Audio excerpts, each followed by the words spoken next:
Watch Dogs is a series I love. From the first game up until now with Watch Dogs Legion, I still love every single entry in the series in their own way. And today I want to take you on a trip from the reveal of this new IP and its controversial first entry to now, where its third entry launched just under a year ago.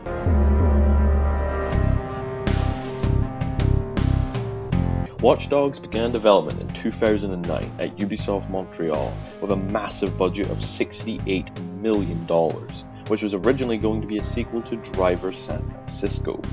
But the gameplay was so different and unique that with the hacking elements introduced to this new sequel, Ubisoft took it and made it into its own IP. At E3 of 2012, Ubisoft took to the stage to reveal and announce its new IP, Watch Dogs. This new IP has been created by a very talented team. We've been working on it for more than 2 years now. For the Xbox 360, Xbox One, PS3, PS4, Wii U, and PC. And easily the reveal was stunning, and to this day is still one of the best looking reveals out there.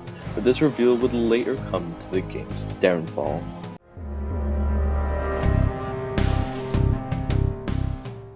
The launch of Watch Dogs was horrible, to say the very least.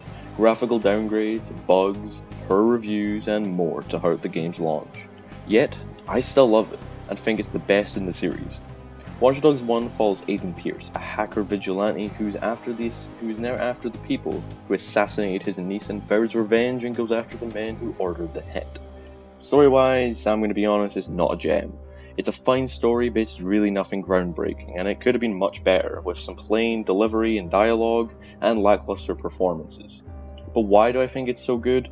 It's the gameplay and world.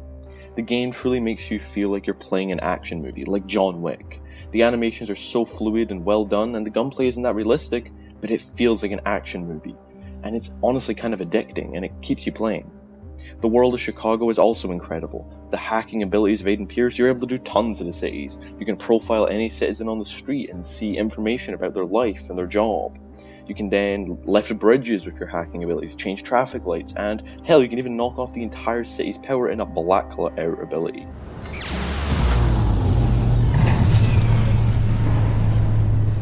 The blackout abilities are so cool, and still to this day are one of the coolest effects in any game. Watch Dogs 1 was great, and I think it's something incredible, and I really do think you should check it out if you haven't already. But let's move on to the next entry in the franchise.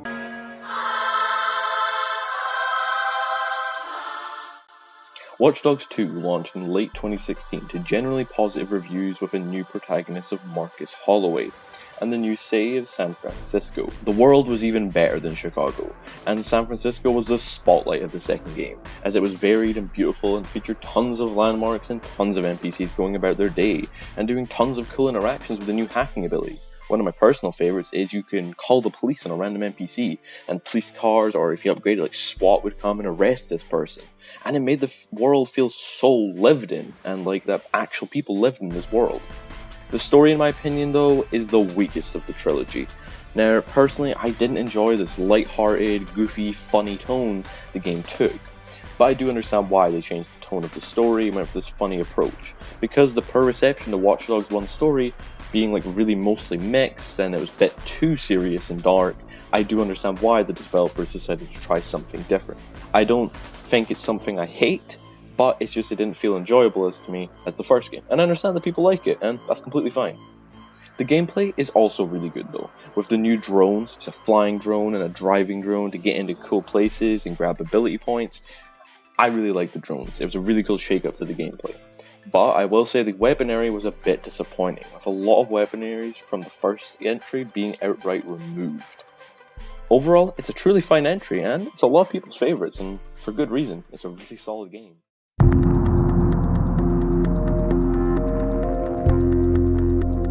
For the first time in the series, development was handed off to Ubisoft Toronto instead of Montreal.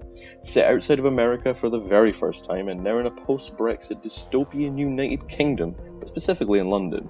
The game has one of the most innovative gameplay elements in any game to date. This ability is to play as any person in London. You can walk down a street, look at an NPC, and recruit them, and then go and play as them. The system is, simply put, technologically mind-blowing, and is the most innovative the series has ever been, with no other game out there using it to this day. Its story, though, may be seen as a downgrade to some, but me, I see it as an improvement over the second game, but not as strong as the first entry. Legion's story, especially the Sky Larson stuff, was really dark at points and had some interesting ideas and concepts that can easily be destroyed if you play as a character with some weird voices and bad delivery, as some characters, just simply put, have horrific voices that can completely ruin the entire story of the game.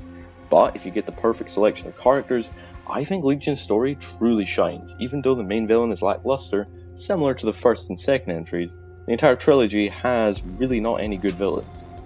Legion's moment-to-moment gameplay is identical to Watch Dogs 2, with very minor improvements to systems and a continued downgrade of weaponry, with almost every weapon being non-lethal to accommodate the London setting, with very few lethal weapons being exclusive to Hitman and Spy characters.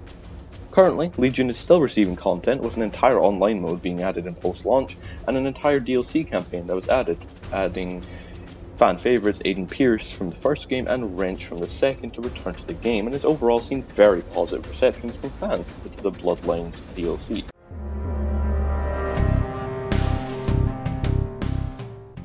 As Legion is still receiving post-launch support, it's unlikely a Watch Dogs 4 will be revealed anytime soon, but Legion didn't really set the world on fire with sales or critical reception.